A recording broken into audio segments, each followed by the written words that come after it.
My name is Natalie Crow. I'm 36 years old. I walked into my parents' house on Christmas Eve with a bag full of wrapped presents cutting into my shoulder, a store-bought pecan pie sweating through its plastic lid, and my two kids dragging their feet behind me like they already knew this wasn't going to go well. Ava clutched her backpack like a shield. Logan shuffled along beside her, one mitten hanging off his hand, the other gripping a folded piece of cardstock he'd been working on all morning. The house looked exactly the same as the last time I'd seen it 3 years ago. Same dusty garland from the early 2000s, sagging sadly across the doorway.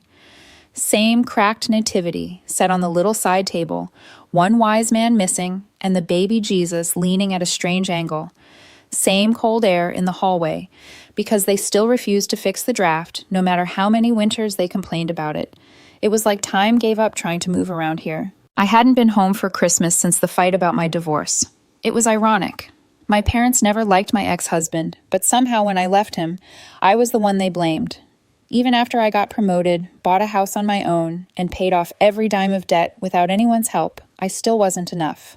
Not stable enough, not respectful enough, not whatever fantasy version of me they'd built in their heads. Still, I showed up this year, hoping for some kind of thaw. You tell yourself people mellow with age, that maybe they've replayed the arguments in their heads and seen their part in them. You tell yourself maybe this year will be different. That's the thing about hope. It's stubborn even when experience has told it to sit down and shut up. Inside, it was already crowded. My dad's siblings were jammed into the living room in their annual uniform. Red sweaters that all looked like they came from the same clearance bin. The smell of ham, overcooked vegetables, and cheap candle wax hit me all at once. My Uncle Greg gave me a short nod from the couch without bothering to stand. My cousin Rachel leaned toward her boyfriend and whispered something that made him smirk, eyes sliding over me like I was a car that had just been rear-ended. My dad, of course, was in the recliner. Always the recliner. He sat there like a bitter king on a sagging throne, one hand wrapped around a beer, TV flickering muted football highlights in the background. He saw me the second I walked in. I know he did. His eyes flicked up, landed on me, then deliberately moved past me, like I was just another draft of cold air in the hallway. I shifted the pie in my arms, adjusted the gift bag, forced myself to smile. "Hey," I started. He didn't let me finish. "Everything was peaceful until you showed up." Just like that. No hello, no Merry Christmas, no hug for the grandkids. Just that sentence tossed into the room like a grenade. Conversations died mid-laugh. It echoed in the silence, sharp and mean and somehow familiar, like he'd been waiting to say it. Logan froze. He had in his hands the card he'd drawn for my dad. Snowmen, stars, crooked little candy canes. He'd been so proud of it. I watched his shoulders fold in on themselves as he slowly lowered it, eyes pinned to the floor like it was his fault the air went heavy. I felt my face go hot. For half a second, my first instinct was the old one. Minimize, joke, slide past it. Tell Logan Grandpa was just kidding. Pretend it didn't hurt. Pretend, like always, that it was easier if I swallowed it alone. Instead, I leaned in and kissed Logan's hair.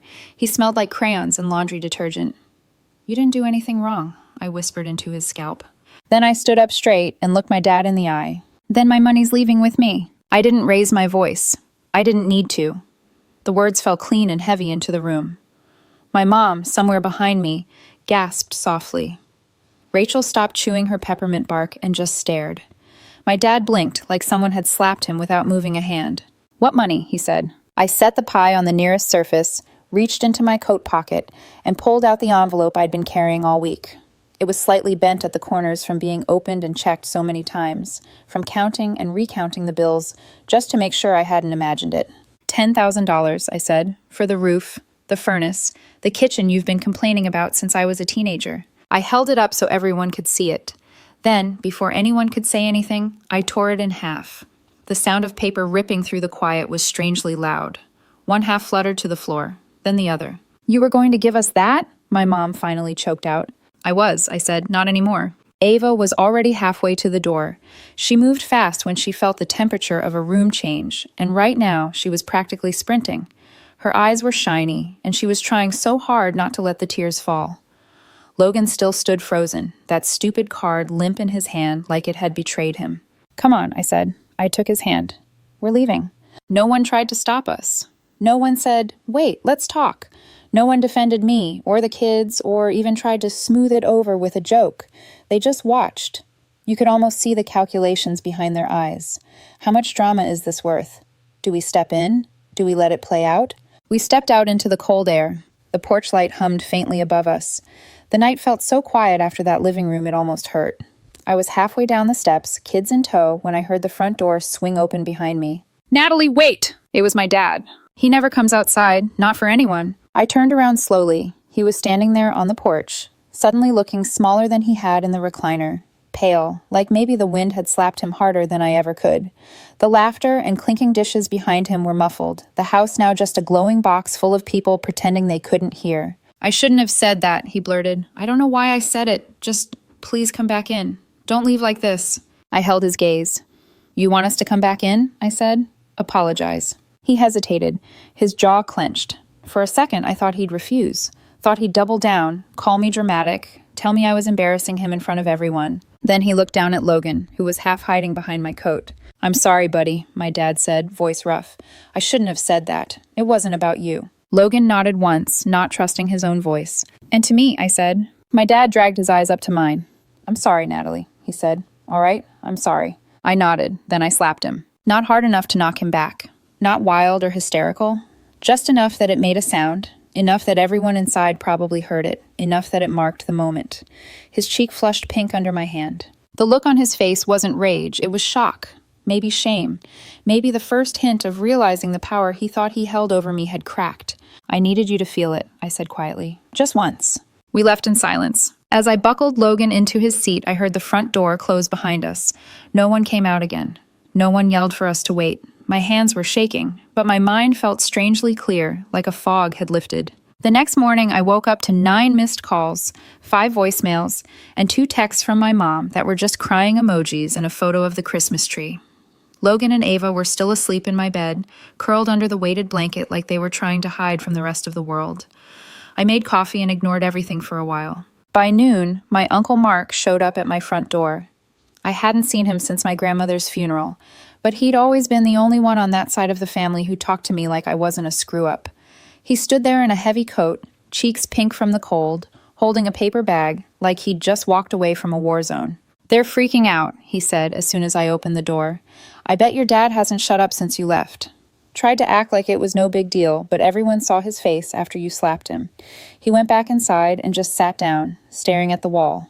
"Good," I said before I could stop myself. Mark gave a short, humorless laugh. Then he reached into the bag and pulled something out. Logan's card. It was a little bent, a footprint smudged in one corner, but still whole. "Thought you'd want this back," he said. "It was the only thing your dad picked up off the floor after you left." I swallowed, hard. "I don't know what happens next," Mark said, lowering his voice. "But I'll tell you this. Don't forgive him yet. He needed that slap more than anyone I've ever seen. And for what it's worth, half the cousins are texting me like it was the best Christmas they've ever witnessed." I didn't know whether to laugh or cry. I did neither. I just stood there, holding that crumpled card, feeling something shift inside me. For the first time in my life, I wasn't the one who looked small, walking away. I should have known that meant the real fallout hadn't even started. By the next morning, the emotional dust from Christmas Eve had settled into something sharper, colder. There was a stillness in the house that didn't feel like peace. It felt like pressure. Ava and Logan were eating cereal at the table while I made coffee, and for a moment, everything almost felt normal. But normal is a fragile thing. It doesn't take much to shatter it. I stepped outside to warm up the car, pajama pants tucked into boots, coat half zipped. The air was biting, the snow glowing faintly under a dull sky. I remember thinking how strangely calm the street looked. Then I saw it. My windshield. Not cracked, not chipped, shattered. Glass glittered across the hood like someone had dusted it with ice. A sickening rush hit me. Fear, anger, disbelief, all tightening at once. My breath fogged in front of me as I stepped closer. The mailbox next to the driveway was dented in, leaning sideways like someone had kicked it in a hurry. And in the snow? Boot prints. Large ones, deep enough to show someone had lifted their weight before bringing it down hard. I didn't have to guess who it was. My father had many flaws, but subtlety wasn't one of them. I went inside, grabbed my phone, and pulled up the feed from the small camera mounted under the porch light. I'd installed it in the fall after neighborhood kids kept messing with our pumpkins, never imagining I'd someday capture something like this. And there he was, my dad, my father, a man I once let teach my children how to ride bikes. Creeping up the driveway at 4:12 a.m., glancing around, then swinging something heavy straight into my windshield. The crack bloomed instantly, the glass spider-webbing like it was recoiling from him. He stood there for a moment afterward, breathing hard, staring at the damage like he wasn't sure what he'd done, then jogged off into the dark like a teenager running from trouble instead of a grown man breaking his daughter's property. My hands trembled as I watched, not with fear, with clarity. Some lines don't blur, they break. I called the police. 10 minutes later, Officer Garcia pulled up. He stepped out of his car, expression firm and professional, not the warm, half-shy smile he usually gave me whenever we crossed paths at school pickup. "What's going on?" he asked. Without a word, I handed him my phone. He watched the footage, jaw tightening, a muscle flickering near his temple. When the video ended, he looked at me like he was searching for hesitation, some hint that I wanted him to let it slide, smooth it over, call it family drama. "Do you want to press charges?" he asked. His tone was careful, respectful, serious. "Absolutely," I said. No tremor, no second guessing, just the truth. Garcia nodded once. "Good. He doesn't get to act like that and walk away from it." The next hours moved strangely fast. Statements, paperwork, the footage uploaded. Garcia assured me it would go through easily. It was blatant, deliberate, recorded, and not his first reported outburst. The last part made something inside me drop, like a small stone into deep water. Someone else had reported him. Of course they had. This wasn't new. It was just the first time he couldn't spin the story before the truth landed. By that night, my dad was in custody. 7 days in jail. Restitution for damages. A sentence light enough to feel merciful, but stern enough to mark a line he could never pretend wasn't there. My phone erupted with calls before the sun even set. But this time, the tone was different. My Aunt Marlene texted me, "You did the right thing." My cousin Leah sent a voice memo. "You finally did what the rest of us were too scared to do." Rachel, of all people, wrote, "I'm sorry. I used to think you were dramatic. I was wrong." For the first time in my life, I wasn't the family screw-up.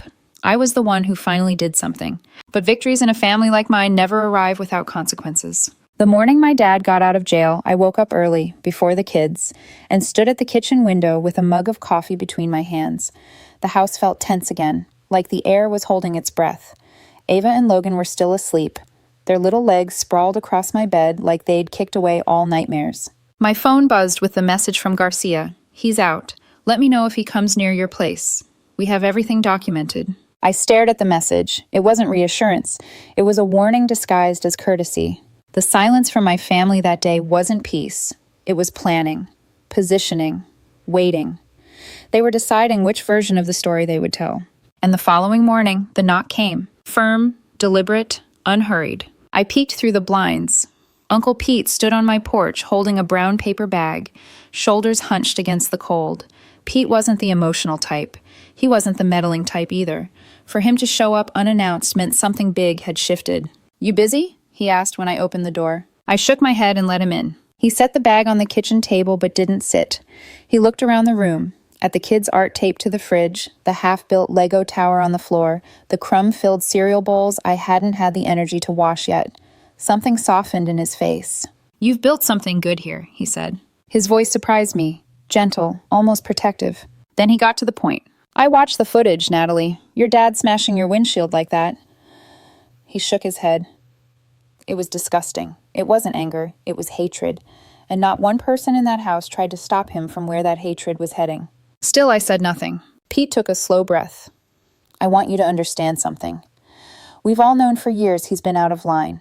The way he talks to people. The way he talks about you. We just let it slide." He hesitated before adding, "I let it slide, and I shouldn't have." His words hit harder than I expected. He pulled out a chair and finally sat down.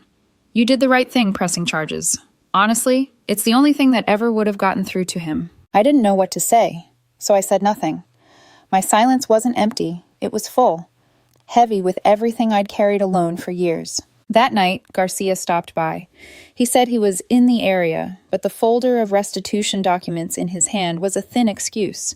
He rewired my broken porch light, the one I hadn't had time to fix. When he finished, I handed him a soda, and he leaned against the railing, breath clouding in the cold air. "Most people," he said softly, "spend their whole lives letting family get away with things they'd never accept from a stranger." He glanced toward my front door. You changed that. I didn't answer, but something warm flickered in my chest, something dangerously close to hope. For the first time in a long time, my story didn't feel like something happening to me. It felt like something I was directing. I should have known that wasn't the end. Stories like mine never wrap neatly. They twist, they bite back. And my family was only just getting started. The first few days after my dad got out of jail were unsettlingly quiet. Not peaceful. Peace has weight. It settles into a home, into your bones. This was different. This was the kind of quiet that feels like a storm stalking the edges of a town, waiting for the right moment to strike. Ava sensed it too. She kept asking if we could sleep with the hallway light on. Logan crawled into my bed every night without asking. I let him. On Thursday morning, before I'd even finished my coffee, someone knocked on the door. Not pounding. Not frantic. Just 3 controlled taps, like someone sending a coded message. When I opened it, there was no one on the porch, only an envelope on the welcome mat. No stamp, no name. Just Saturday, 6 p.m. Inside was a folded sheet of paper with one line written in my mother's handwriting. Family dinner, your father wants to speak. No apology, no explanation, just a summons. I stood in the kitchen, holding that note like it was a trap disguised as an invitation, because that's exactly what it felt like. A stage they wanted me back on, a scene they planned to control. I called Aunt Jackie. She answered on the first ring. Are you busy Saturday? I asked. Her tone sharpened instantly. What happened? I read the note aloud. Say no more, she said. I'm coming with you. That alone should have comforted me. But instead it confirmed something I already sensed. Whatever this dinner was, it wasn't reconciliation. It was reputation management, damage control, a performance that needed an audience so they could rewrite what happened. Saturday came fast. I arranged for the kids to stay with Jackie earlier in the afternoon. Ava with her new puzzle, Logan with his Legos and a bowl of popcorn to keep him busy. They didn't ask why they couldn't come. Kids know when something isn't safe. Even if they can't explain it, they feel it. At 5:55, Jackie and I pulled into my parents' driveway. The house looked dimmer than usual, even with the Christmas lights still clinging to the gutters. The inside lights were on, but the glow felt muted, like the bulbs were tired. I stepped inside first. Jackie stayed close behind me with a quiet, unmistakable message. If they try twisting anything, I'm here. The dining room was full. My dad stood at the end of the table wearing an old gray sweater he used to put on when he wanted to look presentable. My mother hovered near the kitchen doorway holding a tray of deviled eggs, like a peace offering no one asked for. My aunts and cousins were already seated, forks paused midair, watching with tight, polite smiles that didn't reach their eyes.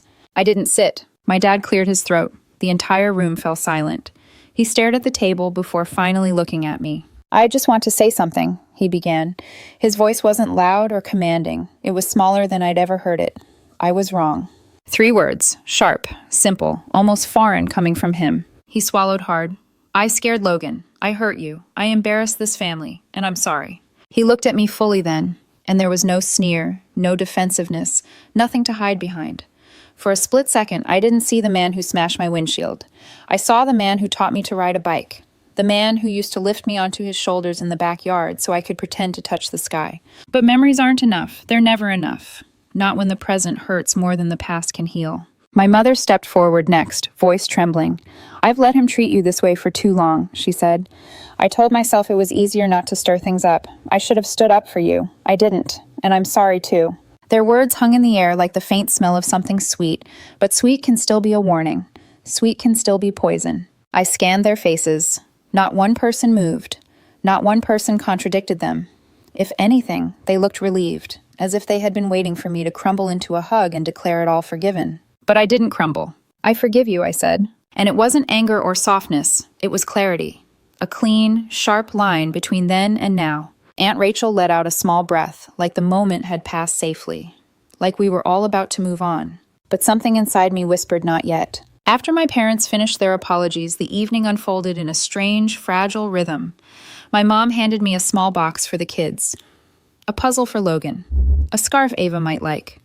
The kind of gifts meant to fit smoothly into a narrative of healing. The dinner felt like a scene written by someone who desperately wanted a happy ending, but didn't know how to build one. Every conversation felt rehearsed. Every apology felt slightly too polished. Every smile carried a hint of strain. By the time the meal was over, I felt a quiet pressure building in my chest. Hope mixed with distrust. Relief mixing with dread. Two truths fighting each other in the same breathing space. Part of me wanted the apology to be real. Wanted this to be the moment everything finally shifted. Wanted my parents to be the grandparents my kids deserved. But another part, older, sharper, wiser, knew something was off. This wasn't reconciliation. It was a reset, a pause, a performance with missing lines. And the moment we pulled out of the driveway and the house disappeared behind us, the unease settled deeper, like a scent in a room that didn't belong. I drove in silence, Jackie beside me. At one point, she glanced over. "You okay?" she asked. "I don't know," I admitted. It felt real, but it also felt timed. She nodded slowly.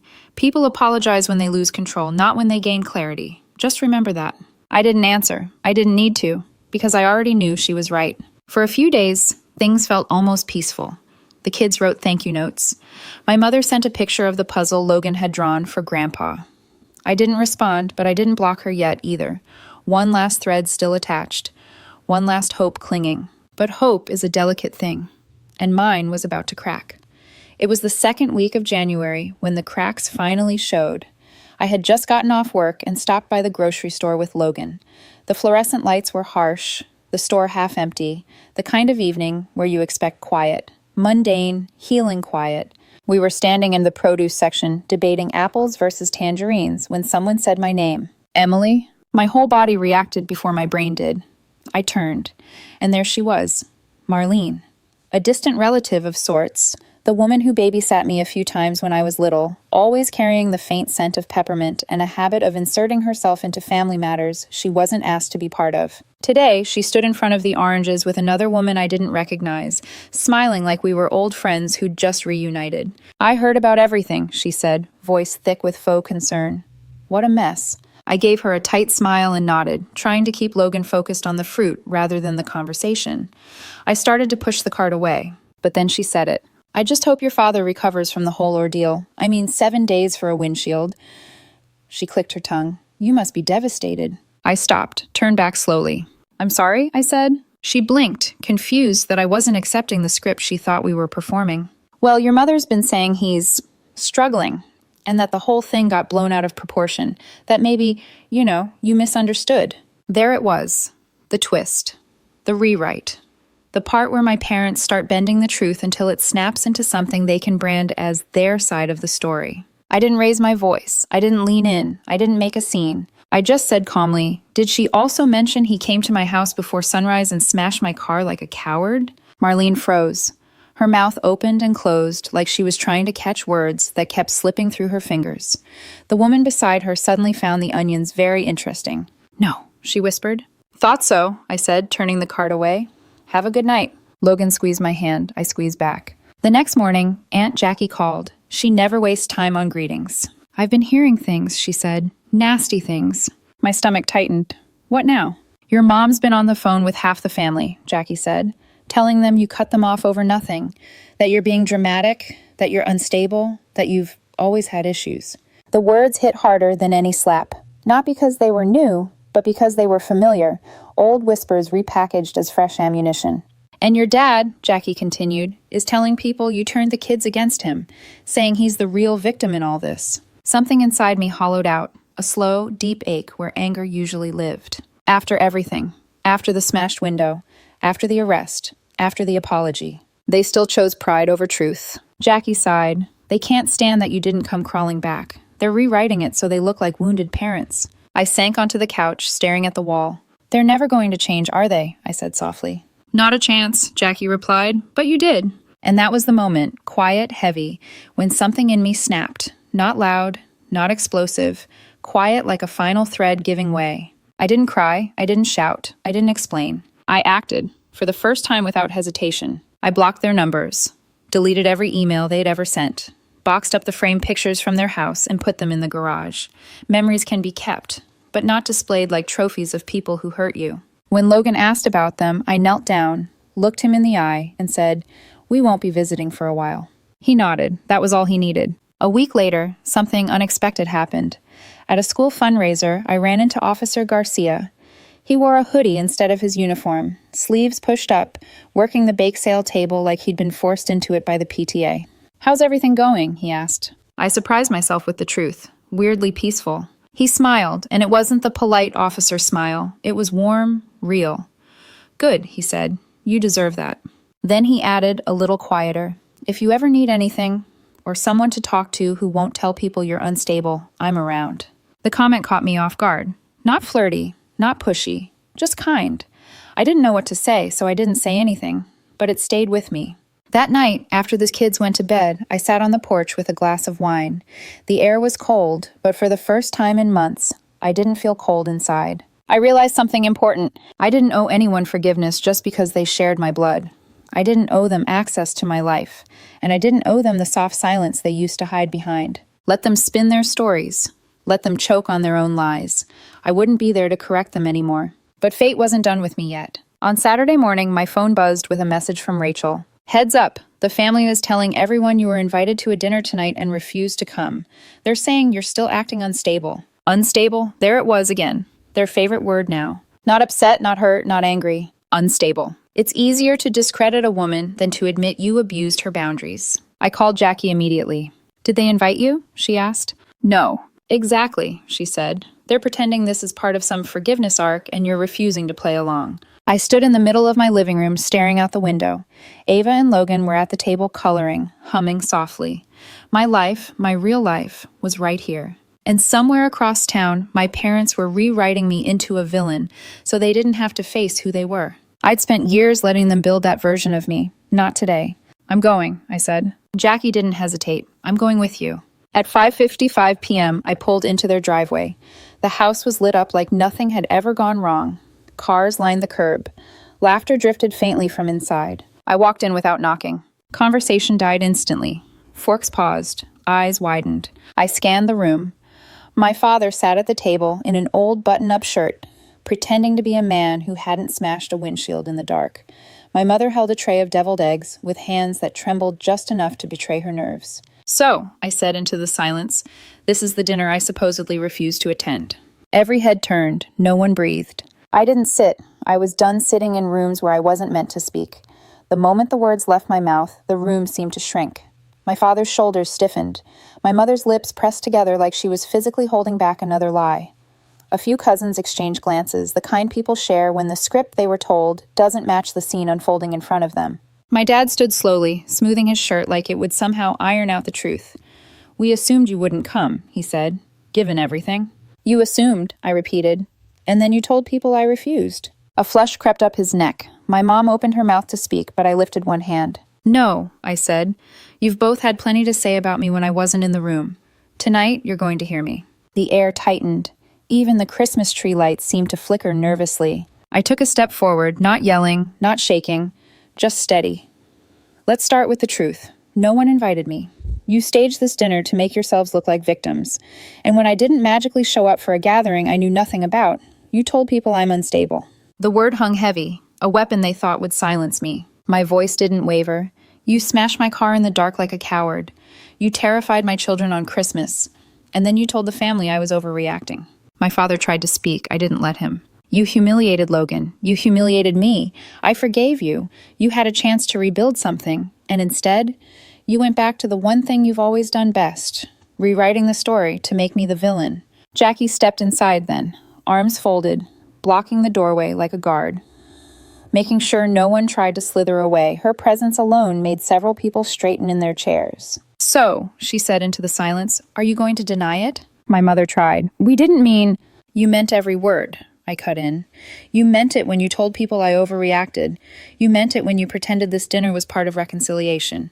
You meant it when you told people I abandoned you for no reason." The room was dead quiet.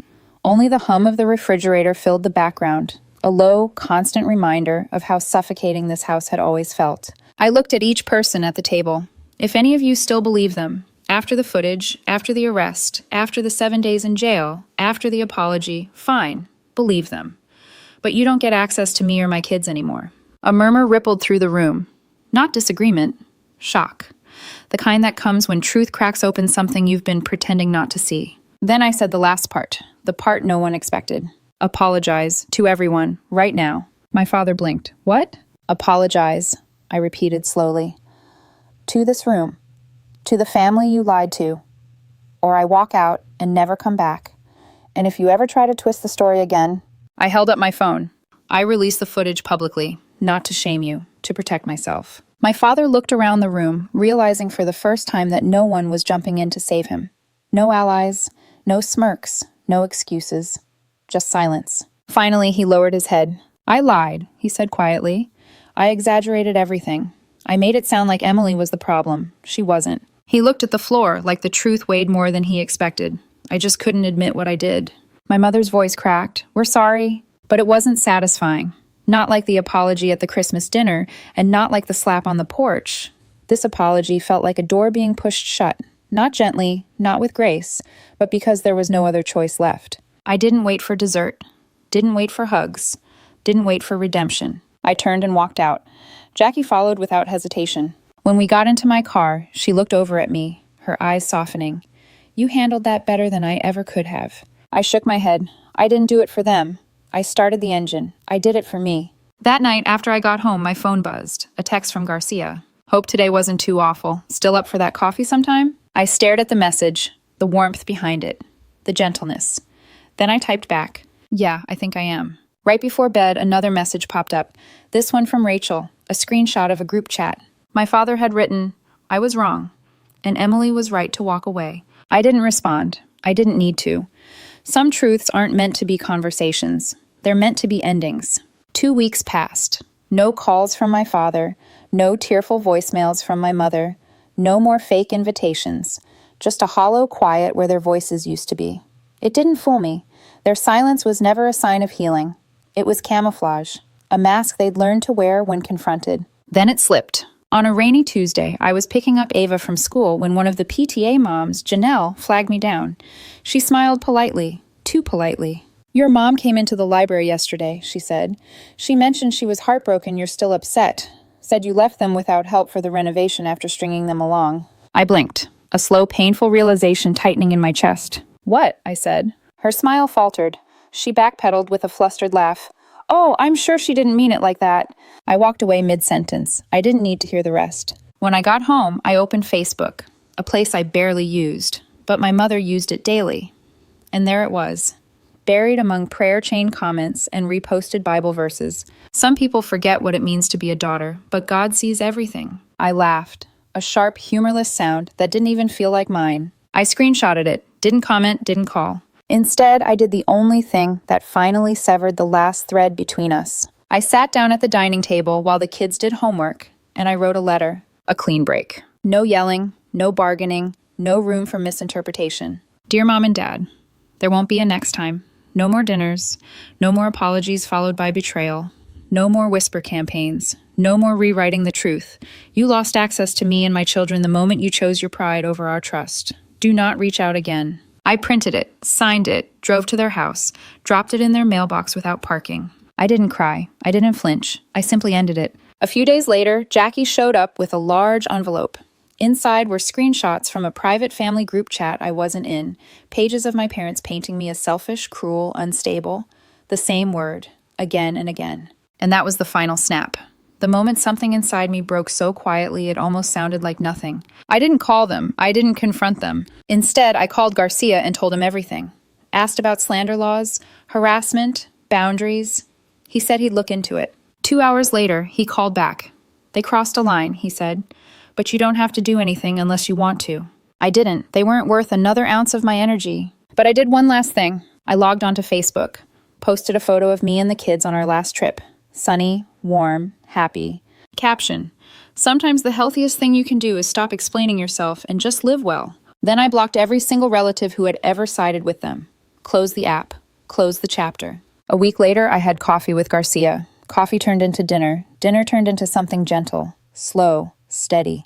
The kids liked him, which said more than anything else. I still hear things sometimes.